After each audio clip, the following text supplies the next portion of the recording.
Hi guys, welcome back to another massive episode of our super Sunday project series. आज हम बना रहे हैं हमारा प्रोजेक्ट नंबर 9, वो भी सेटअप से एंड तक। तो क्या है ये प्रोजेक्ट, क्या करने वाले हैं आज हम, चलो देखते हैं। आज आपने देखा होगा मेजरली जब भी आप डाटा साइंस की बात करो या मशीन लर्निंग की, तो मोस्टली 70% ऑफ आपका जो टाइम है वो जाता है सिर्फ एक ही काम में। क्या? Data cleaning. जैसे कि आपको पता है कि डाटा क्लीनिंग एक बहुत इंपॉर्टेंट स्टेप है फॉर मशीन लर्निंग और for data science students, right. तो जब भी आप ये कोर्स करते हो या कुछ भी सीखते हो डाटा साइंस से रिलेटेड या you can say machine learning, तो सबसे पहला जो आप चीज़ देखते हो वो आप करते हो डाटा क्लीनिंग। क्यों? तो डाटा क्लीनिंग स्टेप इंपॉर्टेंट क्यों है? क्योंकि जितना डाटा क्लीन आप अपनी मशीन को दोगे उतनी जल्दी मशीन लर्न करेगी और प्रिडिक्ट करेगी एक अच्छा मॉडल, एक अच्छा वो। अगर आपके पास डाटा अच्छा नहीं है, क्लीन डाटा नहीं है, तो आपकी मशीन और आपका मॉडल कभी भी अच्छी चीज़ें प्रिडिक्ट नहीं कर सकता, राइट। तो अगर आप डाटा क्लीनिंग को अभी भी मैन्युअली वे से कोड लिख लिख कर बोरिंग तरीके से क्लीन कर रहे हो, तो आज के इस प्रोजेक्ट के बाद आपकी ये प्रॉब्लम तो सोल्व होने वाली है। क्या करने वाले हैं आज के घर? आज हम बनाएंगे एक डाटा क्लीनिंग टूल, एक वेब एप्लीकेशन है basically, with the help of Streamlit as well as what, Python. आप पाइथन और स्ट्रीमलेट से एक ऐसी एप्लीकेशन बनाना चाह रहे हो, एक ऐसे टूल बनाने जाने वाले चाह रहे हो जिसके थ्रू आप कोई भी फाइल को अपलोड करो और उसे क्लीन करके डाउनलोड करो। तो आई मीन टू से, लेट से आपके पास 5 फाइलें हैं, 10 फाइल है, 15 फाइल है, तो आपको हर बार उसके लिए कोड नहीं लिखना भी। आप एक कोड ऑलरेडी बना के छोड़ सकते हो, एक एप्लीकेशन बना के, एक टूल बना के छोड़ सकते हो जो आपके लिए आपका ये काम करे। चलो देखते हैं आज हम क्या बनाने वाले हैं। लेट से आपने कोई भी फाइल को अपलोड किया, कोई भी CSV फाइल।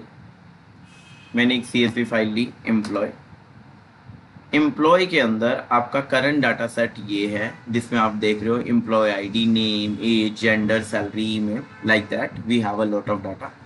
बट ये डाटा मैसी है, पूरा क्लीन नहीं है। तो यहाँ पर एक मैंने ऑप्शन बनाया, हमारे पास डिफरेंट ऑप्शन है, understand data set, shape, data type, missing value, duplicate. तो चलो देखते हैं ये सब है क्या। फर्स्ट मेन्यू मुझे ये बताता है अंडरस्टैंड डाटा सेट में कि मेरा डाटा सेट है क्या। इसमें मैंने 5 टॉप रो लिए हेड के थ्रू, टॉप, लास्ट, बॉटम 5 रोज लिए और सैंपल रैंडमली कोई भी 5 रो ये मुझे दिखा रहा है। कॉलम्स के नेम बता रहा है कि मेरे पास कैसे कैसे कॉलम्स के नाम है या मेरे पास कौन कौन से कॉलम्स के नाम है, और total number of rows and columns. अब अगर मैं शेप पर क्लिक करता हूं तो शेप से आपको ये पता चलता है कि आपके पास total number of rows and columns कितने हैं। मैं डाटा टाइप चेक करना चाहता हूं तो आप डाटा टाइप पे क्लिक कर दो और आपको डाटा टाइप पता चल जाएगा। एम्प्लॉय आईडी इंट है, नेम ऑब्जेक्ट है, एज फ्लोट है and so on, right. Missing value ये पहले से ही काउंट कर देगा कि आपके एम्प्लॉय आईडी में 0 मिसिंग वैल्यू है या नेम में 0।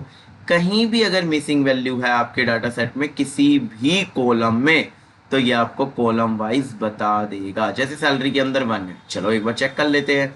हमारी सैलरी पार्ट ये है। सैलरी के अंदर आप देख पा रहे हो हमारे पास एक लाइन नंबर 110, एम्प्लॉय आईडी जो 110 है, पूजा मिश्रा, उसका जो डाटा है सैलरी वो क्या है, मिसिंग वैल्यू है।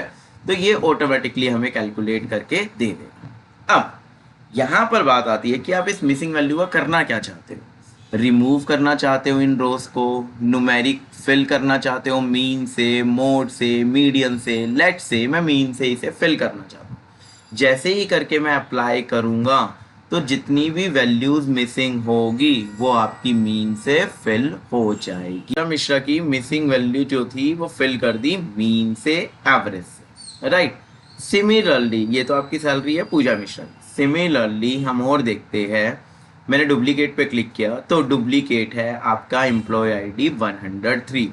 ये सिर्फ और सिर्फ एक नेम बेसिस पे नहीं, पूरी रो को बता रहा है कि कौन सी डुप्लीकेट है कौन सी नहीं। अगर आप इसे रिमूव करना चाहो तो आप रिमूव करके इसे डुप्लीकेट हटा सकते हो। नाउ इनकंसिस्टेंट वैल्यू, कई बार ऐसे होता है, देखो मैंने जेंडर कॉलम पर इनकंसिस्टेंट वैल्यू है, अगर और पे भी होगी तो दिखाएगा। जैसे ये मेल किसी ने मेल स्मॉल लिख दिया, फीमेल, किसी ने फीमेल कैपिटल कर दिया, किसी ने MLE कर दिया, दैट मीन्स जो वैल्यू है कॉलम की वो कंसिस्टेंट नहीं है। तो इसे भी आप रिमूव कर सकते हैं, दिखाता हूँ कैसे। एक्स्ट्रा स्पेसेस, किस किस कॉलम में बहुत ज़्यादा एक्स्ट्रा स्पेसेस है आप ट्रिम कर सकते हो, सारे एक्स्ट्रा स्पेसेस रिमूव हो जाएंगे। इसके बाद इनवैलिड वैल्यूज। इनवैलिड वैल्यू यहाँ पर 5 रिकॉर्ड ऐसे हैं जिनकी वैल्यू इनवैलिड है। राइट, अब आपको देखना है कि आपको इनवैलिड वैल्यू का क्या करना है, रिमूव करना है। मैंने इस प्रोजेक्ट में रिमूव का कॉन्सेप्ट लिया है। हाउएवर आप अगेन इनवैलिड वैल्यू को किसी और वैल्यूज के साथ फिल कर सकते हो। तो मैं यहाँ पर इसे रिमूव कर देता हूँ। Next, outliers. अगर आप डिडक्ट करना चाहते किस कॉलम में आउटलायर्स है किस में नहीं, जैसे मैंने एज सैलरी में लिया है डिडक्ट आउटलायर्स, तो ये आपको बता देगा कि वहाँ पे आउटलायर्स है या नहीं। यहाँ पर एज में नहीं है, ओके। सैलरी में डिडक्ट करके चेक करते हैं इस डाटा में। यस, एक विक्रम पटेल है जिसकी सैलरी जो है 2.5 लाख 2,50,000 है। तो आप चाहो तो इसको रिमूव कर सकते हो। Next, standardize format. सबका फॉर्मेट आपको एक जैसा करना है। जैसे मैं टेक्स्ट को स्टैंडर्डाइज करना चाहता हूँ, कन्वर्ट ईमेल लोअर केस में, जितनी भी ईमेल है उन्हें लोअर केस में करना चाहता हूँ, और एक्स्ट्रा जितने भी स्पेसेस है उन्हें ट्रिम करना चाहता हूँ ना। Remove unnecessary column. अगर आपको लग रहा है कि आपको इसमें से कोई कॉलम नहीं चाहिए, जैसे मान लो मुझे रिमार्क्स का कॉलम नहीं चाहिए, तो आप यहाँ से उस कॉलम को जस्ट सिलेक्ट करोगे और ये रिमूव करोगे सिलेक्टेड कॉलम। आफ्टर दैट आप वेरीफाई करो डाटा सेट को। ये आपको एक रिपोर्ट जनरेट करके देगा। स्टार्टिंग में ओरिजिनल रो से 20, करंट रो बची है 30, मिसिंग वैल्यू 0, डुप्लीकेट रो 0, कॉलम 10, और ये पूरा क्लीन है। हमने क्या क्या किया ये इसने एक हिस्ट्री बता दी। डाउनलोड करना चाहते हो इस फाइल को क्लीन के बाद तो कर सकते हो, और फिर इस फाइल को आप ML में यूज कर सकते हो मशीन लर्निंग के मॉडल को ट्रेन करते हो। और cleaning report, download cleaning report means यही जो आपके आगे अभी अभी ये आया है, ये this is called download cleaning report. अगर आप इसे डाउनलोड करना चाहते हो तो आप इसे कर सकते हो। तो ये आपका आज का प्रोजेक्ट होने वाला है, बिल्कुल सेटअप से लेके एंड तक। बेसिकली हम इसमें सारे काम कर रहे हैं, और ये सिर्फ और सिर्फ एम्प्लॉय फाइल पे नहीं चलेगा। आप कैसी भी फाइल इस पे टेस्ट कर सकते हो। इवन मैंने भी 2 से 3 डाटाबेस अलग अलग 2 से 3 डाटा सेट अलग अलग इस पे चेक किए, CSV फाइल, जो कि बिल्कुल सही है। मतलब ये जितना मुझे क्लीन चाहिए उस हिसाब से ठीक है, but again as per your requirement आप इसमें चेंजेस कर सकते हो। बट चेंजेस तो तब करोगे तब आप इस प्रोजेक्ट को समझोगे। अगर आपको एक बार ये प्रोजेक्ट समझ आ गया तो ये रिज्यूम एडिट प्रोजेक्ट है, और आप इसमें कोई भी चेंजेस कहीं भी as per your requirement, as per your change कर सकते हो। तो चलो स्टार्ट करते हैं अपने कोड को। तो सबसे पहले हम विजुअल स्टूडियो ओपन करते हैं। राइट होने के बाद सबसे पहले हम ओपन फोल्डर करते हैं, और ओपन फोल्डर करते वक्त हम अपना एक फोल्डर बना लेते हैं। लेट से मैं डेस्कटॉप पर एक फोल्डर बना रहा हूँ। फोल्डर का नाम डाटा क्लीनिंग दे देते हैं, डाटा क्लीनिंग टूल और क्लीनिंग टूल। लेट से यहाँ पर मैं कह रहा हूँ क्लीनिंग टूल, और इसे हम ओपन कर ओके। नाउ सबसे पहले आपको अपना टर्मिनल ओपन करना है, जो व्यू में होगा, व्यू टर्मिनल। राइट, और यहाँ पर आप एक वर्चुअल इन्वायरमेंट बनाओगे। जिसने मेरे पहले की सीरीज देखी उन्हें पता है मैं स्टार्टिंग में वर्चुअल इन्वायरमेंट बनाता हूँ। ये एक अच्छी प्रैक्टिस है जहाँ पर आप सब कुछ इंस्टॉल कर एक इन्वायरमेंट क्रिएट करते हो जिस पे आपका प्रोजेक्ट रन होता है, और मोस्टली कंपनी ऑर्गेनाइजेशन में यही प्रैक्टिस फॉलो होती है। तो कैसे बनाओगे आप, पाइथन -m वर्चुअल इन्वायरमेंट, और वर्चुअल इन्वायरमेंट का नाम आप कुछ भी दे सकते हो। मैं यहाँ पे वर्चुअल इन्वायरमेंट का नाम वर्चुअल इन्वायरमेंट ही दे रहा हूँ। राइट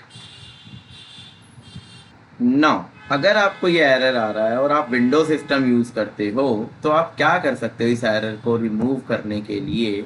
आपने जो फोल्डर अभी अभी बनाया था जिसके अंदर आप ये बनाने का ट्राई कर रहे हो virtual environment, this cleaning tool, आप इस पे राइट क्लिक करो। यहाँ पर आप देखोगे always keep on this device, आप इसे एक्टिव कर, आई मीन इस पे क्लिक कर दो। राइट, अब दोबारा आप विजुअल स्टूडियो कोड पे जाओ और जो भी वर्चुअल इन्वायरमेंट फोल्डर बनाया उसे रिमूव कर दो। माई ये ठीक से इंस्टॉल नहीं हुआ, इस वजह से ना हम दोबारा सेम कमांड के साथ इसे बनाएंगे। ना जैसे ही आपका वर्चुअल इन्वायरमेंट बनेगा हम इसे एक्टिवेट करेंगे। एक्टिवेट की इसकी कमांड ये होती है, राइट। मेरे वर्चुअल इन्वायरमेंट का नाम है .vnv, तो मैंने डॉट यूज किया है, राइट। और अब मैं इसे एक्टिवेट कर रहा हूँ, ये आपका एक्टिवेट हो चुका है। तो कॉन्ग्रेचुलेशंस, वन स्टेप आपकी पूरी डन है। अब आप इसमें कोई भी काम कैसे भी कर सकते हैं। जब भी वर्चुअल इन्वायरमेंट एक्टिवेट होता है तो जितनी भी आपको फाइल्स चाहिए, I mean third party module चाहिए, वो आपको इंस्टॉल करने हैं। जैसे मैं कह रहा हूँ मुझे चाहिए pip इंस्टॉल स्ट्रीमलिट, तो आप इसे ऐसे डालेंगे, राइट। स्ट्रीमलिट के साथ मुझे पांडास भी चाहिए, राइट। तो आपको जितनी भी फाइल्स चाहिए उसे लिख के आप एंटर कर सकते हैं। ये ऐसे डाउनलोड होगा, ये थोड़ा सा टाइम लेगा as per your internet speed और हम क्या डाउनलोड कर रहे हैं उसके अकॉर्डिंगली।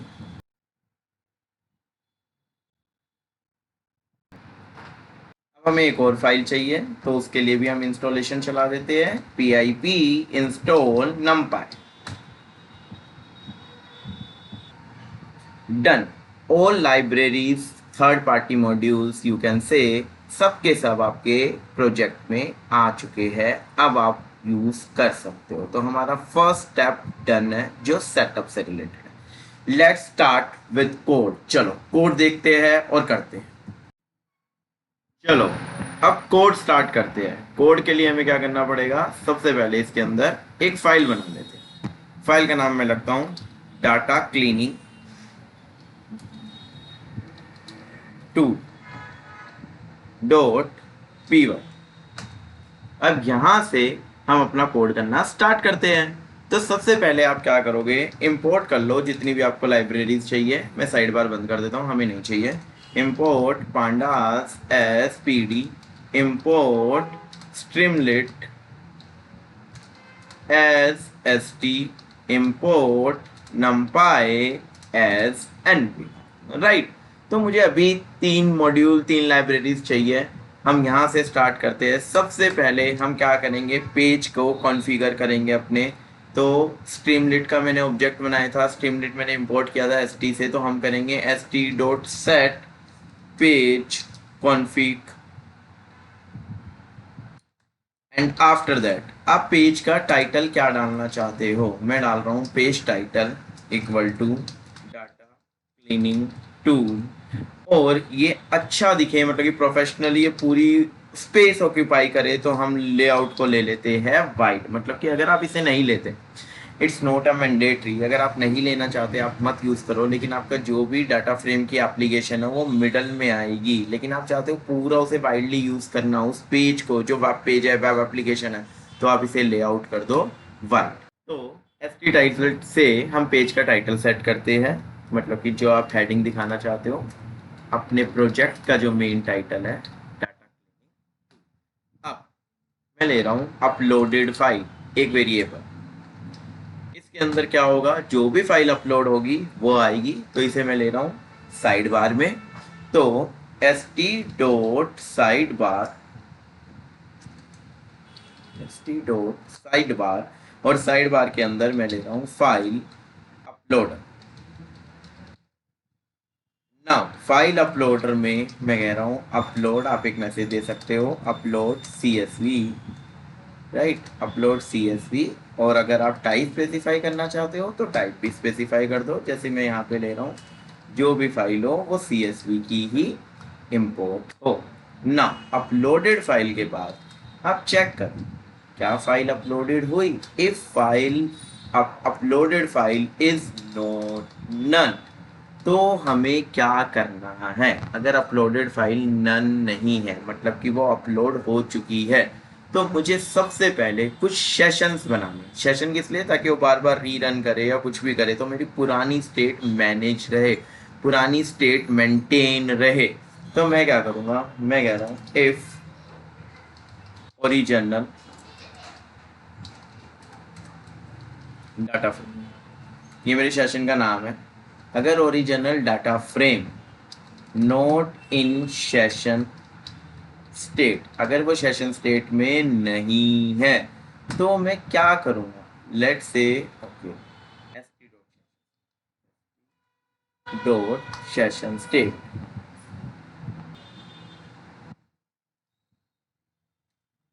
अगर वो original data frame session state में नहीं है तो सबसे पहले मैं एक डाटा फ्रेम बना रहा हूँ pd डॉट रीड csv। कहाँ से रीड करें, अपलोडेड फाइल से, राइट। अब जब आपका वो अपलोडेड फाइल से अपलोड कर लेगा तो मुझे इसकी कॉपी चाहिए। मैं एक सेशन स्टेट बना रहा हूँ, सेशन स्टेट किस लिए, डॉट ओरिजिनल df। ये मेरी पहली सेशन स्टेट है जिसका नाम है df, और मैं क्या कर रहा हूँ, df को कॉपी कर।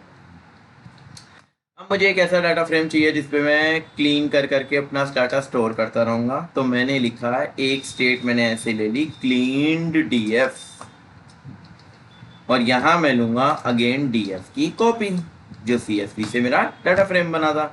अब मुझे एक चाहिए हिस्ट्री।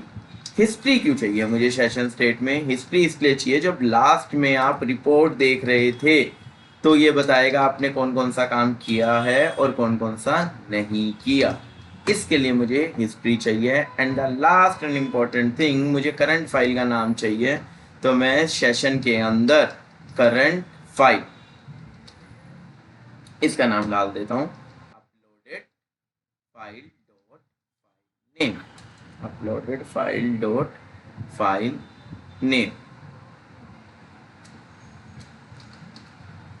डन। अब यहाँ पर आपने सारे सेशन वगैरह सब मेंटेन कर लिए हैं। अब हमें क्या बनाना है, अब हमें बनाना है मेन्यू जो आपको लेफ्ट साइड में दिखेगा। तो सेशन बनाने के बाद अब आपको बनाना है मेन्यू जो साइड बार में दिखेगा। मेन्यू में आप ले सकते हो st dot side bar dot radio, क्योंकि मैं रेडियो बटन पे बनाना चाहता हूँ। अब इसमें सबसे पहले आती है हेडिंग, आप डाल रहे हो data cleaning steps, and after that आप बनाओगे एक मेन्यू की लिस्ट, पूरी की पूरी जो आप लिस्ट देखना चाहते हो।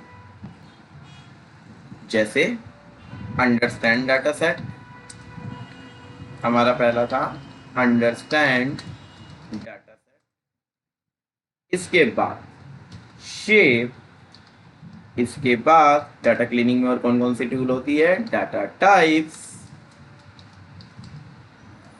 Data types and so on. आप मेन्यू को ऐड ऑन करते हो। ये मैंने टाइम बचाने के लिए पूरा मेन्यू बना दिया, बट सेम है, बस ऑप्शन ऐड किए हैं, missing value, duplicate, inconsistent value and so on. Now अब आपका मेन्यू पूरा रेडी है। अब मैं चाहता हूँ साइड बार में लेफ्ट हैंड साइड ही एक बटन आ जाए रीसेट। लेट से आपको 2 या 3 काम करने के बाद आपको लग रहा है कि नहीं यार, जो पहली स्टेट थी मेरे डाटा की वहीं मेरा डाटा सेट आ जाए, तो इसके लिए हम एक रीसेट डाटा सेट, रीसेट का बटन बनाते हैं। तो आप स्ट्रीमलीट में बटन कैसे बनाते हैं, if st dot side bar dot button, और आप बटन का नाम दे दो। क्या है बटन का नाम, रीसेट, रीसेट डाटा सेट, कि आप डाटा सेट को रीसेट करना चाहते हो। तो आप रीसेट डाटा सेट में क्या क्या करना चाहते हो, तो बेसिकली मैं कह रहा हूँ यार, जो मेरा सेशन स्टेट है कौन से वाला, हमने 4 सेशन स्टेट बनाई है, original DF, clean DF, history और करंट फाइल। आपको किस पे काम करना है, तो मैं यहाँ पे कह रहा हूँ जो मेरा क्लीन डीएफ हो, क्लीन डीएफ, उसमें क्या चेंजेस आए, उसमें आए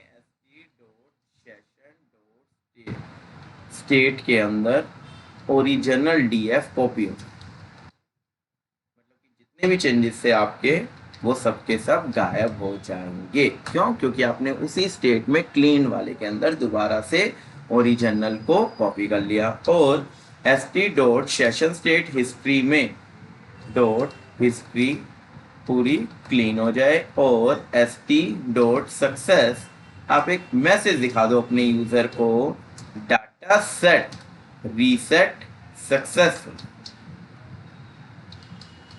डन डन डन।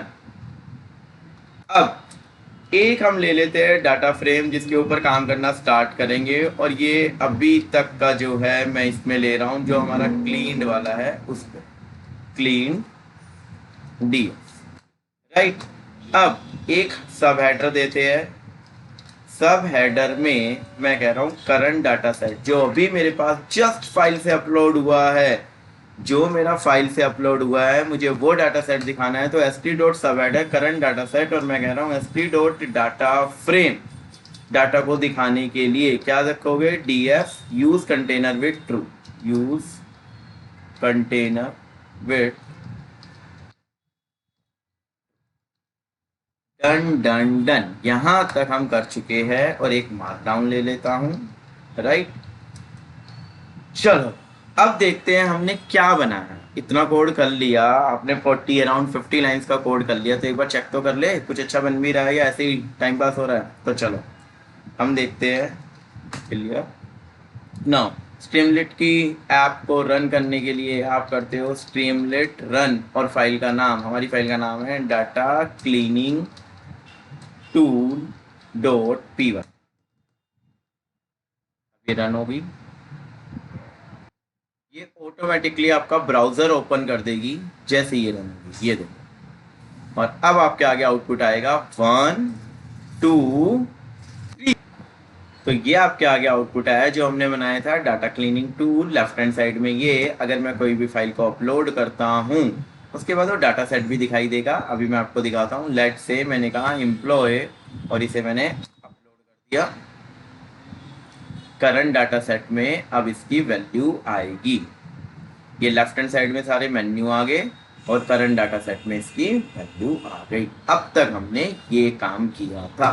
तो कॉन्ग्रेचुलेशन, आपकी एक और स्टेप डन। अब आप किसी भी डाटा को, किसी भी CSV फाइल के डाटा को आप ऐसे देख सकते हो। अब हम स्टार्ट करते हैं लेफ्ट साइड के मेन्यू पे काम करना, that is understand data set, shape, data type. इन सब पे क्लिक करने पर क्या क्या काम हो ये स्टार्ट कर। अंडरस्टैंड डाटा सेट, तो अंडरस्टैंड डाटा सेट के लिए सबसे पहले एक सब हेडर देते। सब हेडर क्या, आप ये बता रहे हैं कि आपने कौन सा मेन्यू चूज किया है। तो मैं क्या कर रहा हूँ, रिजल्ट, और आपने ऊपर जो भी मेन्यू का नाम होगा, देखो मेन्यू का वेरिएबल, मैंने एक मेन्यू वेरिएबल लिया था ऊपर, दिस वन। राइट। तो जो भी आप यहाँ से चूज करोगे वो ऑटोमेटिकली इसकी वैल्यू जाएगी, और इस वेरिएबल का मैं पहले नाम दिखाना चाहता हूँ कि आपने कौन सा, हमारे यूजर ने कौन सा ऑप्शन सिलेक्ट किया है। Now if menu equal to सबसे पहला हमारा क्या था, हमारा सबसे पहले था understand data set, this one. अगर ये कोई सिलेक्ट करता है तो आप क्या क्या दिखाना चाहते हो। मैं कह रहा हूँ st.write, सबसे पहले मुझे दिखा दे हेड, और हेड के अंदर आपको पता है क्या करना है, st.data_frame और df.head। बाय डिफॉल्ट ये 5 ऑप्शन आपको दिखा देगा, टॉप 5 रो। सिमिलरली मैं कह रहा हूं मुझे टेल लास्ट 5 रिकॉर्ड दिखा दे, और यहां पर आ जाएगा टेल। सिमिलरली मैं कह रहा हूं कुछ रैंडमली सैंपल उठाते हैं हम, तो यहां पर मैं नेम देता हूं सैंपल, और यहां पर अब देखो डीएफ में एक रहता है सैंपल। राइट। डीएफ में एक होता है सैंपल, और सैंपल फंक्शन के अंदर मैं कह रहा हूं मिनिमम अगर 5, या तो मिनिमम 5 ले ले, या डाटा फ्रेम की लेंथ 5 से भी कम है। लेट्स से हमारे पास 5 रिकॉर्ड ही नहीं है, 3 है, 2 है, 8 है, सॉरी 3 है, 2 है, 1 है, तो क्या करेगा ये मिनिमम या तो 5 लेगा अगर मोर देन 5 रिकॉर्ड्स है, अदरवाइज ये मिनिमम डाटा फ्रेम अगर 5 से कम है तो लेंथ ऑफ डाटा फ्रेम जितने रिकॉर्ड ले आएगा। नाउ और क्या देखना चाहते हैं हम देखना चाहते हैं कॉलम्स, st.write, और st.write में इस बार मैं डाल रहा हूं कॉलम्स। कॉलम्स में हम क्या देखना चाहते हैं, मैं एक काम करता हूं, कॉलम्स में आपको लिस्ट ले लेते हैं। लिस्ट किसकी, DF columns. By default property होती है डाटा फ्रेम की एट्रीब्यूट, उसको मैंने यूज कर लिया। अब आप चाहते हो कि हम एक समरी में अंडरस्टैंड डाटा करने के लिए आपको रोज भी चाहिए, तो आप ले सकते हो df dot shape, df dot shape, अरे so sorry, df dot shape and then this one 0, ये आपको रोज दिखा देगा। Now total number of column के लिए हम यहाँ पर लेते हैं df1 कॉलम, ऊपर वाला जो कॉलम्स है वो कॉलम्स के नाम है और ये नंबर ऑफ कॉलम्स है। तो एक काम करते हैं, इसे और अच्छे से करने के लिए हम कर देते हैं number of rose, number of columns. Done done done. तो चलो देखते हैं हमने क्या बनाया। यहाँ आओ, आप रीरन पे क्लिक करो। अब देखो अंडरस्टैंड डाटा सेट पर नीचे ये आ गया आपका हेड टॉप 5 रिकॉर्ड, ये आ गया टेल लास्ट 5 रिकॉर्ड, ये आ गया सैंपल्स जो भी रेंडमली है, कोई भी 5 रिकॉर्ड आपको उठा के दिखा देगा। ये आपके कॉलम्स है, बेसिकली सारे कॉलम्स के नाम, number of row 20, number of column 11। और जो मैं रिजल्ट की बात कर रहा था वो ये है कि आपने किसको सिलेक्ट किया है। लेट्स से मैं शेप को सिलेक्ट करता हूँ तो रिजल्ट शेप आ गया, लेकिन अभी हमने शेप पर कोई काम नहीं किया, इसलिए कुछ भी नीचे नहीं दिखा रहा, कोई भी रिजल्ट, कोई भी डाटा सेट नहीं दिखा रहा। तो चलो अब शेप के लिए कोड करते हैं। तो शेप के लिए हम क्या करते हैं, हम कहते हैं एलिफ, अगर मेन्यू इक्वल टू क्या नाम था मेन्यू का, शेप ही है, तो हम क्या करेंगे लेते हैं। अगर मेन्यू शेप है तो आप क्या दिखाना चाहते हो, एक तो मैं इन्फो दिखा रहा हूँ, इन्फो में मैं कह रहा हूँ एफ शेप, और शेप के बाद मैंने कर दिया df डॉट शेप। डन। इसमें कोई भी इशू है तो आप बताओ कि आपको ये इशू है, बताओगे कैसे, कमेंट में डाल देना, राइट। अब मैं कह रहा हूँ st डॉट राइट, तो शेप में तो हम रोज और कॉलम ही फाइंड करते हैं, तो सेम चीज मैं यहाँ पर पेस्ट कर देता हूँ और इस बार नंबर ऑफ रोज वगैरह हटा देते हैं, सिंपल लिखते हैं रोज, इस डाटा सेट में इतनी रोज है और इसमें इतने कॉलम्स है। एक और मेन्यू लगे हाथ बना लेते हैं, elif menu equal to data type, this one, right, data types. तो मैं इस मेन्यू का नाम कॉपी कर लेता हूँ ताकि सेम रहे, अदरवाइज ये चलेगा नहीं प्रॉपरली। मैं कह रहा हूँ डाटा टाइप्स हो, तो मुझे क्या करना है, मुझे सबका जैसे डाटा फ्रेम, इसके अंदर क्या लिखा जाए, pd डॉट डाटा फ्रेम, मैं एक नया डाटा फ्रेम बना रहा हूँ और उस डाटा फ्रेम के अंदर df डॉट डी टाइप्स, पहले लिख रहा हूँ डी टाइप्स और कॉलम का नाम गिवन, मतलब कॉलम का नाम मैं दे रहा हूँ डाटा टाइप्स। डन। और डाटा टाइप ले लो, डाटा टाइप सेव। अब हम इसे रन करके देखते हैं अब क्या आया हमारा आउटपुट। रन करने के लिए बस आपको यहाँ आकर रीरन पे प्रेस करना है, राइट। अब जैसे कि आप देख रहे हो शेप में शेप दिखा रहा है 20, 11, नंबर ऑफ रोज 20, कॉलम ये इन्फो के लिए, इसलिए यहाँ पर कलर जो आपका ब्लू आ रहा है। डाटा टाइप्स, ये मैंने डाटा टाइप्स में प्रोग्रामिंग की थी, जितने भी कॉलम के नाम है वो एज वेल एज इनके डाटा टाइप ऐसे आ जाए। तो हमारे 3 मेन्यू पूरे कंप्लीट हो गए। चलो अब मिसिंग वैल्यू का देखते हैं, मिसिंग वैल्यू में हम क्या क्या कर सकते हैं। तो मिसिंग वैल्यू में मैं कह रहा हूँ elif menu equal to wait, ऊपर से ही ले लेते हैं copy paste, otherwise spelling mismatch हो गई या टाइपो एरर हो गया तो आपका आउटपुट नहीं आएगा, एज एक्सपेक्टेड रिजल्ट नहीं आएगा। मैं कह रहा हूँ मिसिंग वैल्यू है तो आप क्या करोगे, पहले मिसिंग को फाइंड करोगे, कैसे करोगे, df dot is null dot sum से वो काउंट करके दिखा देगा मिसिंग। अब मैं एक डाटा फ्रेम बना रहा हूँ, डाटा फ्रेम के अंदर मैं क्या दिखाना चाहता हूँ, मैं कह रहा हूँ यार एक डाटा फ्रेम बनाते हैं जिसके अंदर मुझे दिखाए क्या, मिसिंग वैल्यू, मिसिंग काउंट और मिसिंग परसेंटेज। ये आपके ऊपर है, it's up to you. Like मैं कह रहा हूँ मिसिंग काउंट, ये आपको दिखाएगा जो आपने ऊपर मिसिंग की वैल्यू निकाली है, और यहाँ मैं निकाल रहा हूँ मिसिंग परसेंटेज, या इसे शॉर्ट में लिख देते हैं, इतना टाइम वेस्ट किया, मिसिंग परसेंटेज। और मिसिंग परसेंटेज में मैं राउंड कर रहा हूँ किससे, मैं कह रहा हूँ missing divide by length of, जितनी भी मेरी डाटा फ्रेम की लेंथ है, राइट, उससे इंटू 100/2, इंटू 100, ये सॉरी बाय नहीं, कॉमा 2, राउंड ऑफ करके 2 तक देंगे। ये आपका आ गया रिजल्ट, और यहाँ मैंने st.data_frame में इसे प्रिंट कर दिया। But the thing is that अभी सिर्फ और सिर्फ आपको मिसिंग वैल्यू दिख रही है। देखो मैं दिखाता हूँ, आप रीरन करोगे, यहाँ पे आपको सबका बता दिया इसमें। एम्प्लॉय आईडी कोई मिसिंग वैल्यू नहीं है, नेम कोई मिसिंग वैल्यू नहीं है, एज 1, तो ये आपका 5%, क्योंकि टोटल रिकॉर्ड 20 थे, राइट। तो सिमिलरली ये सबका दिखा देगा। अब आप यहाँ पर क्या बनाना चाहते हो, मैं चाहता हूँ ये मेरी मिसिंग वैल्यू को ट्रीट करे, ये मुझसे पूछे कि मेरी मिसिंग वैल्यू के साथ क्या करना है, फिल करना है, डिलीट करना है, क्या करना है। तो चलो इसका मेन्यू बनाते हैं। टाइम बचाने के लिए मैंने यहाँ पे एक सिलेक्ट बॉक्स ले लिया है जिसमें है remove rows, fill numeric column with mean से आप करना चाहते हो, मीडियन से या मोड से, जो भी मिसिंग वैल्यू है।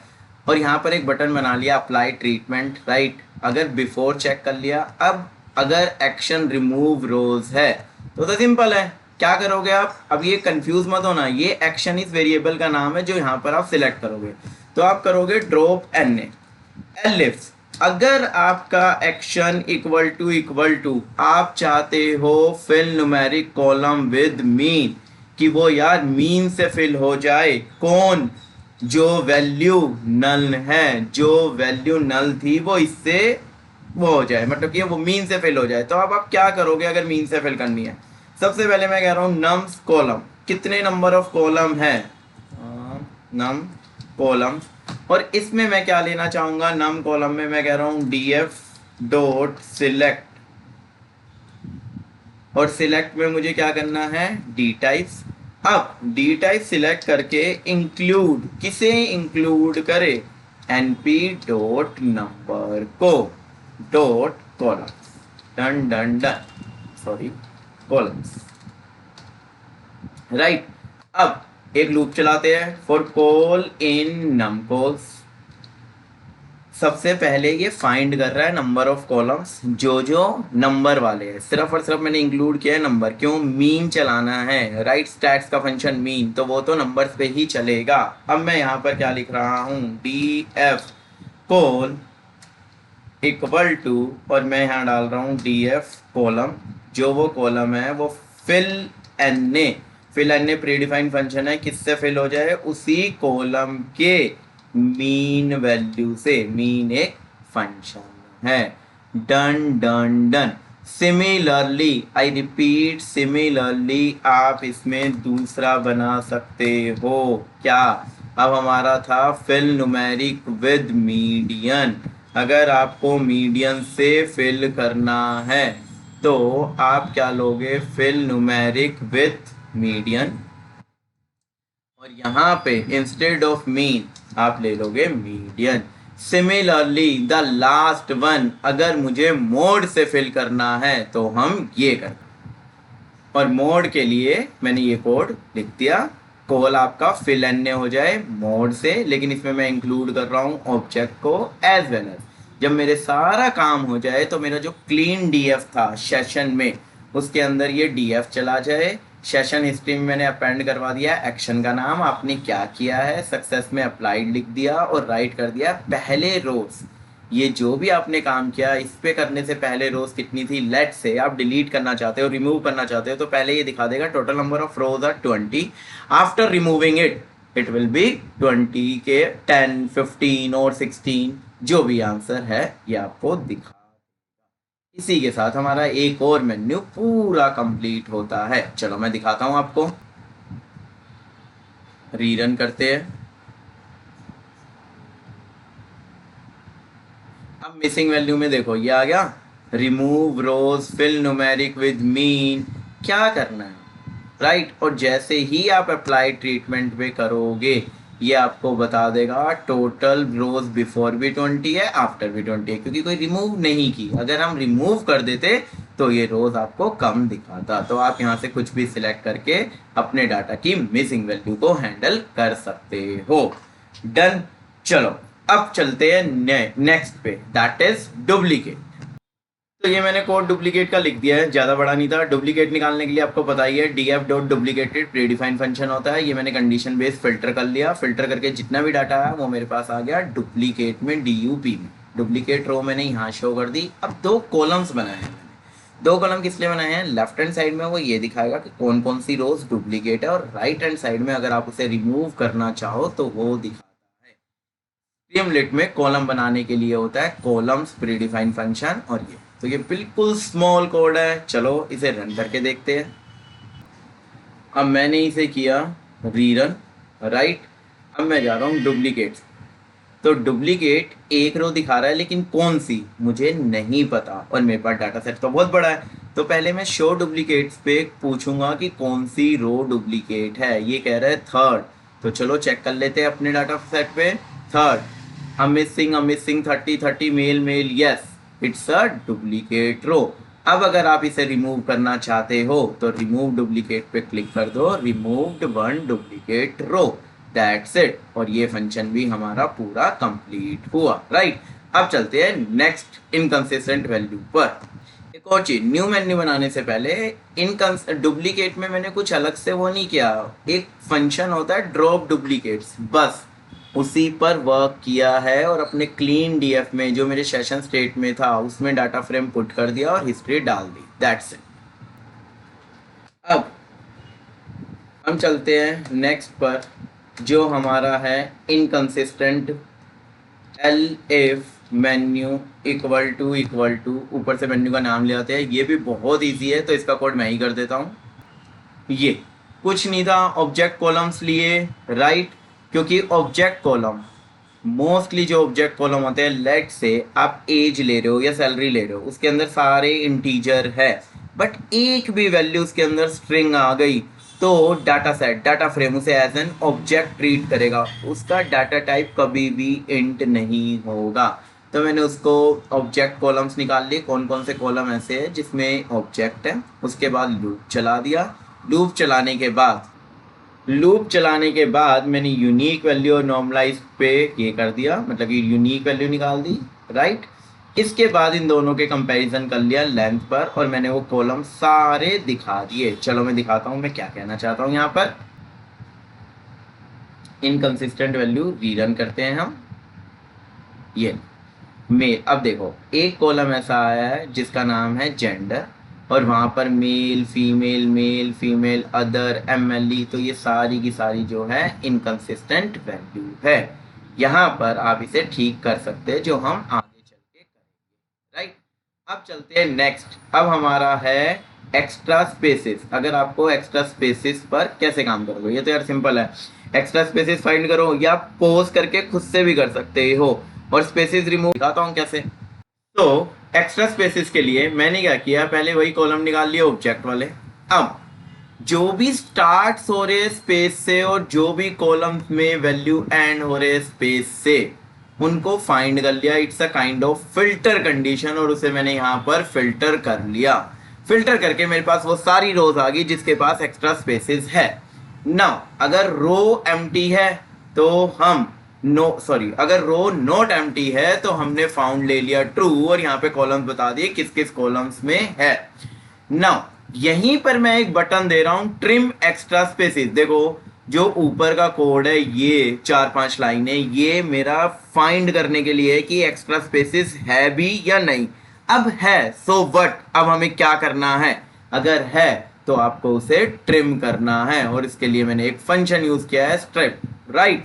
तो जब भी कभी आपके पास एक्स्ट्रा स्पेसिस होता है, आपको पता है पाइथन प्री डिफाइंड फंक्शन देती है स्ट्रिप फंक्शन, जिससे आप एक्स्ट्रा स्पेसिस को रिमूव कर सकते हो। और अगेन क्लीन डीएफ में मेंटेन रखा है, क्योंकि लास्ट में ना सेशन में से मैं इसी क्लीन डीएफ को लूंगा जब मैं फाइल डाउनलोड करूंगा, ठीक है। ये है, चलो रन करके देखते हैं। नाउ हम चेक करते हैं एक्स्ट्रा स्पेसिस के साथ। ये देखो सबसे पहले इसने बता दिया जो कॉलम नेम है उसमें एक्स्ट्रा स्पेसेस है। तो अब मैं क्या करूँगा, जैसे ही मैं ट्रिम करूँगा वो एक्स्ट्रा स्पेसेस रिमूव हो जाएंगे, spaces remove, that's it, simple था। चलो अब इनवैलिड वैल्यू करते हैं, ये सबसे इम्पोर्टेंट है। इनवैलिड वैल्यू में हमें रिजेक्ट्स भी यूज करना पड़ेगा। तो चलो देखिए क्या है इनवैलिड वैल्यूज। तो ये आपका इनवैलिड वैल्यू का मैंने फंक्शन लिख दिया, आई मीन फंक्शनैलिटी लिख दी। क्या है ये इनवैलिड वैल्यू? सबसे पहले मैंने डाटा फ्रेम बना लिया, राइट। तो देखो हमने क्या किया, एक डाटा फ्रेम बनाया जिसका नाम है इनवैलिड रोज। इनवैलिड रोज का एक ऐसा डाटा फ्रेम है जिसके अंदर आपकी जितनी भी इनवैलिड रोज होगी वो सारी उसके अंदर इंसर्ट हो जाएगी, वो डाटा फ्रेम मुझे मिल जाएगा। अगर कॉलम, अब मैंने लूप चलाना स्टार्ट किया अपने डीएफ के कॉलम में, अगर उसके अंदर एज नाम का कॉलम है तो इनवैलिड वैल्यू क्या होगी? लेस देन 0 एज कुछ हो ही नहीं सकती, ग्रेटर देन 120 बहुत रेयर चांसेस है। बट अगेन आप यहाँ पर as per your requirement, as per your option और चॉइस आप अपनी एजेस चेंज कर सकते हो कि आपको मिनिमम एज कितनी चाहिए और मैक्सिमम एज कितनी चाहिए। सेम सैलरी, अगर आपको सैलरी पर काम करना है तो आपको सैलरी, जैसे किसी की भी सैलरी 0 लेस देन 0 तो हो नहीं सकती, बट बाय चांस किसी से डाटा एंटर करते वक्त माइनस में वैल्यू आ चुकी है, नेगेटिव वैल्यू आ चुकी है, you can remove this from salary. Same email, अब इसे बोलते हैं रिजेक्ट्स। एक एक्सप्रेशन होता है जो मेल को चेक करता है कि ये वैलिड है या नहीं। सेम मैंने फोन पे लगाया है और जेंडर के लिए मैंने सिर्फ 3 कैटेगरी देखी है, मेल, फीमेल, अदर। इसके अलावा अगर कोई भी category as a gender column में होती है तो वो मेरे लिए इनवैलिड रोज है, इसीलिए मैंने यहाँ पर नोट नेगेशन का साइन यूज किया है। प्लीज ये सब चीजें देख लो, अगर ये मैं टाइप करने लगा तो वीडियो बहुत लंबी हो जाएगी, इसीलिए मैंने इसको पहले टाइप किया और बाद में आपको समझा रहा हूँ। इनवैलिड रोज पूरी आ गई, कोई डुप्लीकेट मिल गया हो तो हटा दे, और इनवैलिड रिकॉर्ड आपके दिखा देगा 2 कॉलम्स, डिडक्ट इनवैलिड रो। क्या आप इनवैलिड रो देखना चाहते हैं तो मुझे ये यहाँ देखने की जरूरत नहीं है, यहाँ से मैं हटा देता हूँ, ये आपको इनवैलिड रो दिखा देगा। और अब आपके ऊपर है, आप इन्हें रिमूव करना चाहते हैं या क्या करना चाहते हैं। रिमूव के लिए आपको पता ही है, ड्रॉप फंक्शन लगेगा और खत्म खत्म खत्म। फिर सेशन में मैंने क्लीन डीएफ डाल दिया और हिस्ट्री में अपेंड कर दिया। अब सर आपने यहाँ पे हमारे साथ चीटिंग कर दी क्या? एक्चुअली आपके पास जो डाटा फ्रेम है या डाटा सेट है उसके अंदर कॉलम थे एज, सैलरी, ईमेल, लेकिन जो मैं डाटा फ्रेम क्लीन करने जा रहा हूँ या मैं जो डाटा सेट क्लीन करने जा रहा हूँ मेरे पास तो ये कॉलम्स है ही नहीं।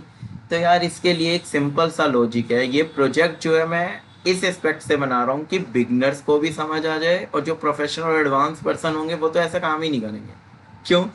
वो क्या करेंगे बच्चों, यहाँ पर वो एक फंक्शन बना देंगे जिसमें वो कॉलम का नाम और उसकी दी हुई वैल्यू पास कर देंगे, दैट्स इट। तो आपको जरूरी नहीं है कि आपको हर बार एज, सैलरी और ईमेल, आप इस प्रोजेक्ट को और मॉडिफाई और अच्छा बना सकते हो। बट यहाँ पर मैंने एक एक कॉलम पे काम करके इसलिए दिखाया है ताकि आप समझ जाओ लॉजिक क्या है। अदरवाइज एक फंक्शन बनाओ जो करे वैलिडेट, राइट, और उस वैलिडेट फंक्शन के अंदर आप कॉलम का नाम एज अ पैरामीटर भेज दो और कॉलम्स की वैल्यू कि आप किस पे इसको क्या वैलिडेट करवाना चाहते हो, आप तब भी ये सेम काम अचीव कर सकते हो। ठीक है, चलो अब देखें इसमें क्या है, क्या बना है ये। एक और चीज, जब आप रिजेक्ट्स को वो करोगे, यूज करोगे तो इंपोर्ट आरई याद से कर लेना है, थर्ड पार्टी नहीं है, बाय डिफॉल्ट पाइथन की तरफ से ही हमें मिलती है मॉड्यूल, तो आप इंपोर्ट आरई कर लेना। चलो अब हम इसे करते हैं रीरन, और हमने काम किया है इनवैलिड वैल्यूज पे। ये कह रहे हैं इनवैलिड रिकॉर्ड इसे 5 मिले हैं। चलो देखते हैं कौन कौन से मिले हैं। ये जैसे एज, नेहा गुप्ता की एज -5 है, रोहित की 150 एज है, और यहाँ पे कुछ नहीं है, ठीक है। सैलरी में -35 है, तो इसे ऐसे, और यहाँ पर इसे पक्का ईमेल वगैरह पे भी अगर कोई नहीं है, जैसे ये ईमेल गलत है, राइट, फ़ोन नंबर सही फॉर्मेट में नहीं है, तो ये सबको फाइंड कर देगा। अब आपके ऊपर है, हमारे पास कितनी रो है, 5। अगर आप इन इनवैलिड रोज को रिमूव करना चाहते हो तो ये 5 की 5 रोज रिमूव हो गई। अब है नेक्स्ट हमारा आउटलायर्स। क्या होता है ये आउटलायर्स? हाँ, जिसने मशीन लर्निंग कर ली या कर रहे हैं कोर्स या डाटा साइंस वगैरह, उन्हें तो बहुत अच्छे से पता है कि आउटलायर्स क्या होते हैं। तो जो फर्स्ट टाइम देख रहे हैं, आउटलायर्स का मतलब होता है कोई भी सडनली बहुत बड़ी वैल्यू आ जाना या कोई भी सडनली बहुत छोटी वैल्यू आ जाना, वो हमारे पूरे डाटा सेट को खराब कर देता है। कैसे? लेट से 4 एम्प्लॉय की सैलरी 50,000 है, तो ऑन एन एवरेज मीन क्या आएगा? 50,000। लेकिन सडनली एक पर्सन आया जिसकी सैलरी 5 लाख है नहीं, गलती से डल गई डाटा सेट में, तो अब आपका मीन, मीडियन, मोड सब पे इम्पैक्ट आएगा। तो जो ये सडनली वैल्यू एकदम इंक्रीज हुई है ना 50,000 टू 5 लाख, ये इसे बोलते हैं आउटलायर्स। तो चलो अब हम आउटलायर्स पे काम करते हैं। ये लो जी, आपके लिए रेडी है क्या आउटलायर्स। आउटलायर्स के लिए हमने क्या किया, पहले लिस्ट बना ली किसकी, नंबर्स वाले कॉलम्स की, फिर सिलेक्ट कॉलम किया। अब ध्यान से देखना, इसमें दो होता है आई क्यू आर, इसे बोलते हैं inter quartile range, right. Inter quartile में रेंज में मैंने 25% और 75% पे डाटा निकाला।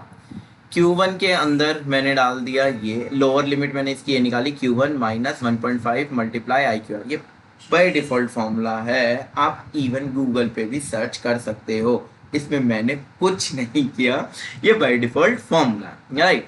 इसके बेसिस पे मैंने निकाल दिया कि यार जो लोअर लिमिट से कम है ना, वो सारे के सारे आउटलायर्स हैं, और जो यार अपर लिमिट से ज़्यादा है ना यार, वो भी सारे आउटलायर्स हैं। तो आउटलायर्स एक तरह से मेरा डीएफ बन गया। अब जैसे ही डाटा फ्रेम, डीएफ मतलब डाटा फ्रेम बन गया। अब मैंने दो कॉलम बनाए, जैसे ही आप डिडक्ट आउटलायर करोगे तो आपको आउटलायर्स दिखाई देंगे, और जैसे ही आप रिमूव आउटलायर करोगे तो वो रिमूव कर देगा। अगेन ये 3 लाइन यार कॉमन है, बस इसमें अप एंड एक्शन हम हमेशा चेंज कर देते हैं कि हमने क्या किया है। क्लीन डीएफ हम रखेंगे ही रखेंगे, और सक्सेस हमारा प्रॉपरली ये मैसेज आ जाएगा। बस ये था आपका आउटलायर्स का। तो चलो देखें क्या आउटपुट आता है। नाउ अभी तो आउटलायर पे कुछ नहीं आया क्योंकि मैंने रीरन नहीं किया, तो चलो रीरन करके देखते हैं। एम्प्लॉय आईडी, अच्छा कौन से कॉलम पर देखना चाहते हो? एज पे देखते हैं यार क्या सीन है। एज पे कोई नहीं है, चलो बढ़िया बात है। सैलरी पे देखते हैं कोई है, डिडक्ट आउटलायर। सैलरी पर तो है किसी सैलरी, कोई विक्रम पटेल है जिसकी सैलरी 2.5 लाख हो चुकी है, जो कि गलत है। तो अब आप इसका क्या करना चाहते हो, या तो इसको ठीक करो जाके अपडेट वाले फंक्शन से डाटा फ्रेम के, या फिर इसे कर दो रिमूव आउटलायर, और ये यहाँ पे हो गया गायब। ठीक है। अब मैंने बाई डिफ़ॉल्ट सारे कॉलम्स लिए थे जो जो ऑब्जेक्ट टाइप के थे। अगर आप चाहते हो जिसमें आउटलायर हो सिर्फ वही डिडक्ट हो, तो आप डिडक्ट करने के बाद ये कॉलम की वैल्यू भर सकते हो।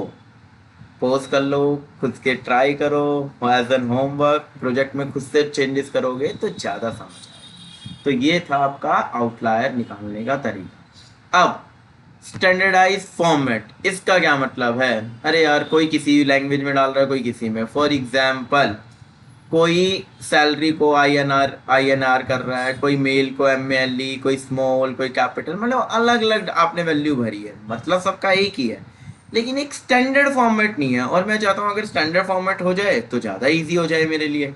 तो चलो देखते हैं, इवन मशीन के लिए भी, क्यों, मशीन लर्न तो हमारे ही डाटा से कर रही है। तो अब हम स्टैंडर्डाइज फॉर्मेट करते हैं। जी दोस्तों, स्टैंडर्डाइज फॉर्मेट में अब हमें क्या करना है? सबसे पहले मैंने 3 कॉलम बनाए। एक हम टेक्स्ट को ठीक करेंगे, एक हम ईमेल्स को लोअर केस में कर लेते हैं, और एक स्पेसेस को रिमूव करते हैं। तो अब इसमें टेक्स्ट है, आपने ऑब्जेक्ट निकाला, अगेन कॉलम्स निकाल लिए जिसमें ऑब्जेक्ट है, सबको टाइटल केस में कर दिया, राइट, और क्लीन डीएफ में डाल दिया, सक्सेस वही। सिंपल ईमेल को लोअर केस में कन्वर्ट कर दिया, और अगर कोई ट्रिम स्पेस पे क्लिक करेगा तो उसके जितने भी एक्स्ट्रा स्पेसेस होंगे वो सारे के सारे रिमूव हो जाएंगे, अगेंस्ट स्ट्रिप वाला फंक्शन। अगर आपके माइंड में कुछ और है लेकर, लेट से स्टैंडर्डाइज फॉर्मेट को लेकर, जैसे करेंसी डिफरेंट होती है, तो आप उसका लॉजिक इंप्लीमेंट कर सकते हो, राइट। तो चलो मैं आपको दिखाता हूँ हमने क्या किया इसमें। अब हम यहाँ पे रीरन करते हैं। ये स्टैंडर्डाइज टेक्स्ट ये कर दिया, convert email to lower case, सारी की सारी लोअर केस में हो जाएगी। ट्रिम स्पेसेस, सारे के सारे एक्स्ट्रा स्पेसेस हट जाएंगे। That's it. ना आगे चलते हैं। Last, remove unnecessary column. So basically आपने कई बार देखा होगा, आप कैगल से या कहीं से भी डाटा सेट लेते हो, तो जहाँ से भी आप डाटा सेट लेते हो वहाँ पर कुछ कॉलम्स ऐसे आ जाते हैं जिसका हमारे लिए कोई रिलेवेंस ही नहीं होता, हमारे डाटा सेट से लिए मशीन लर्निंग के लिए उनका कोई मतलब कोई सेंस ही नहीं होता। तो आप क्या चाहते हो, उन डाटा सेट, उन कॉलम्स को डाटा सेट में से रिमूव करना चाहते हो। तो उसके लिए एक लास्ट कोड है रिमूव के लिए, आपको पता है ड्रॉप से ही काम हो जाएगा। तो चलो मैं वो भी दिखा देता हूँ। ये किया है मैंने, बस remove unnecessary column, select column, एक मल्टी सिलेक्ट बना दिया जहां पर आप मल्टीपल कॉलम सिलेक्ट कर सकते हो एक साथ, और ड्रॉप आपने लगा दिया। दैट्स इट, खत्म खत्म खत्म। इसमें तो यार कुछ था ही नहीं। नीचे की लाइन पे कंफ्यूज मत हो। अगेन वो क्लीन डीएफ के अंदर अपडेटेड डाटा फ्रेम है, हिस्ट्री के अंदर मैं अपेंड कर रहा हूँ, लास्ट में एक मैसेज दे रहा हूँ कि हमने कौन सा ऑपरेशन परफॉर्म किया है। राइट, तो चलो देखते हैं इसे। Remove rerun. ये देखो, आप किसको रिमूव करना चाहते हो। मुझे लग रहा है मेरे लिए रिमार्क्स कोई मैटर नहीं करता। रिमूव सिलेक्टेड कॉलम, और इसने कॉलम को रिमूव कर दिया। अब ये last option, verify data set, कि आपने क्या क्या काम किया है और क्या क्या नहीं, एक रिपोर्ट बना देते हैं, डाउनलोड का बटन बना देते हैं। That's it. तो चलो ये लास्ट ऑपरेशन, ये मैंने रिपोर्ट बना दी। वेरीफाई डाटा सेट करे तो डाटा क्लीनिंग रिपोर्ट, ओरिजिनल रोज कितनी थी, करंट रोज कितनी है, मिसिंग वैल्यू क्या थी, डुप्लीकेट रोज, कॉलम, ये सिर्फ और सिर्फ यार प्रिंटिंग का काम है और कुछ भी नहीं है। आगे चलते हैं। यहाँ पर मैंने लिख दी क्लीन हिस्ट्री, सबके आगे टिक लगाता चला गया। राइट, अब मैंने क्या किया, हमारा जो डाटा फ्रेम था बेसिकली उसे कन्वर्ट कर दिया। जैसे अगर आपको CSV फाइल रीड करनी हो तो आप यूज़ करते हो रीड pd.read_csv फंक्शन। अगर आपको राइट करना है, मतलब कि अपने डाटा फ्रेम को CSV में भेजना है, तो हम यूज़ करते हैं toCSV फंक्शन। अब एक बटन बनाया मैंने डाउनलोड का, और एक बटन बनाया डाउनलोड CSV, जो क्लीन CSV है उसके लिए, और एक मैंने बनाया क्लीनिंग रिपोर्ट के लिए। दोनों को सिंपल कर दिया। आप फाइल का नाम जो देना चाहो दे सकते हो। ये लास्ट एल्स, अगर आपने अभी तक क्या नहीं किया, फाइल ही अपलोड नहीं की, तो चलो ये पूरा डन है। अब लास्ट आउटपुट देखते हैं। रीरन, ये आपको बता देगा क्या क्या किया हमने, क्या क्या नहीं। और ये आ कहाँ से रहा है, ये उसी हिस्ट्री से आ रहा है। तो चलो देखो, ये डाटा क्लीनिंग रिपोर्ट, ओरिजिनल रो, करंट रोज, ये अब full numeric column with mean हो गया, रिमूव करा। कितना, एक डुप्लीकेट था 103 वाला record, trim spaces, removed invalid, सब कुछ कर दिया। अब आपको जो क्लीन हो के CSV मिली है वो आप डाउनलोड कर सकते हो, और उस क्लीन CSV को आप अपने मॉडल, अपनी मशीन लर्निंग में डाटा को ट्रेन करने के लिए वहां पर यूज कर सकते। हाँ जी, तो क्या सीखा आज? आज हमने सीखा कोई भी डाटा हम क्लीन कर सकते हैं। हमने खुद का एक छोटा सा टूल बना लिया, खुद की एक छोटी सी वेब ऐप बना ली, खुद का एक छोटा सा प्रोजेक्ट बना लिया, यू कैन से, जहाँ पर आप कोई भी CSV फाइल डालो वो आपको क्लीन होकर मिलेगी। बस आपको एक छोटा सा ध्यान रखना है, जहाँ पर मैंने कॉलम के नेम मेंशन किए थे, एज अगर ये हो तो इनवैलिड ये वैल्यू है, सैलरी हो तो उसकी वैल्यू इनवैलिड ये है, आपको वो ठीक करना है। वो ठीक इन द सेंस हमारे प्रोजेक्ट के लिए ठीक है, मेरे प्रोजेक्ट के लिए ठीक है, लेकिन हो सकता है आप जो डाटा सेट लो उस पर डिफरेंट हो। तो दोस्तों आज फिर हमने 45 मिनट्स में अपना एक प्रोजेक्ट कंप्लीट किया है। ये प्रोजेक्ट अगेन बहुत इंपॉर्टेंट है, रेज्यूम एडिट प्रोजेक्ट है। लेकिन रेज्यूम एडिट तब नहीं है यार, तब आप सिर्फ कॉपी पेस्ट कर दो प्रोजेक्ट को, कोड गिटअप पे मिल जाएगा, don't worry, right. CSV file भी मिल जाएगी, but again I repeat, code तब इम्पोर्टेंट नहीं है जब आप सिंपल इसे कॉपी पेस्ट कर दो। कोड आपको इम्पोर्टेंट तब है जब आप हर एक लाइन का एटलीस्ट आपको मीनिंग तो पता चल रही है। इसमें आपको बेसिक फंक्शन तो पक्का पक्का आनी चाहिए। DF में रिमूव कैसे करते हैं, ड्रॉप वगैरह कैसे यूज़ करोगे DF के अंदर, राइट। डाटा फ्रेम को आप फिल्टर कैसे करोगे वेरियस कंडीशन पे, मिसिंग वैल्यू कैसे निकालोगे, जैसे हमने वहाँ निकाला था D F dot is null dot sum, तो उससे जितनी भी मिसिंग वैल्यू थी उनका सम आ गया था। आउटलायर्स कैसे फाइंड करोगे, आउटलायर्स हमने क्वांटाइल के बेसिस पे किया था, Q1 Q3 25 75 25 से जो नीचे वाला है वो सारे का सारा नहीं चाहिए, जो 75 से ऊपर वाला है वो भी नहीं चाहिए, वो दोनों हमारे लिए IQR, वो दोनों हमारे लिए आउटलायर्स है। तो ये सब चीज़ें आपको ध्यान रखनी है। अच्छा लगा तो प्लीज़ कमेंट कर देना, सब्सक्राइब आपकी मर्जी, पर कमेंट में मुझे ये बता देना अभी भी कहाँ लैग हो रहा है। दूसरी चीज़, डाटा पूरे का पूरा कोड आपको मिल जाएगा कहाँ पर, गिटहब पर। आप इस कोड को लेकर चेंजेस कर सकते हो, और आपके माइंड में कोई अच्छा सा चेंज है तो प्लीज़ प्लीज़ मेरे साथ शेयर करो। हर वीडियो की डिस्क्रिप्शन में सारी डिटेल्स है, आप वहाँ पर व्हाट्सएप पे ग्रुप पर आकर भी शेयर कर सकते हो कि सर ये वाला फीचर हम इस प्रोजेक्ट में डाल सकते हैं, मैं आपके लिए डाल के दे दूँ। मिलते हैं, bye bye, take care, next video में, नेक्स्ट संडे, नेक्स्ट प्रोजेक्ट।